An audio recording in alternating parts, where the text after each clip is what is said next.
Now let's see like how to convert the number from integer to float. Int to float. Okay. So now let's take an example. So now I will just take some example like a number which is in integer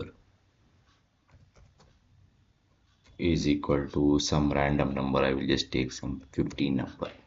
Okay, and I will try to run this particular cell. And now I want to convert this number to the decimal or the floating point number. So that for that what we can do is like uh, convert to float is equal to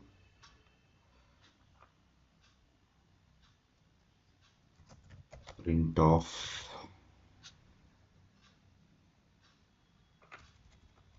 is equal to float of number underscore int.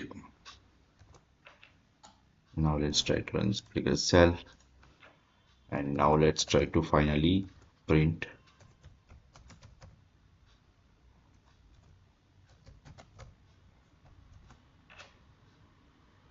this particular cell. Okay, so here you can see the number which is in integer, that is 15. Okay, so we'll just take one more example.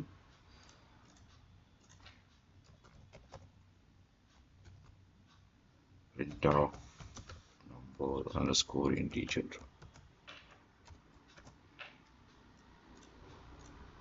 So before it was just 15, after converting to the floating point number, it is converted to 15.0. Okay, so this is how you can convert the integer number to the floating point number.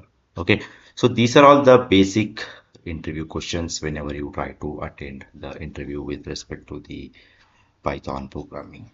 Okay, so don't forget to like this particular video, follow for more.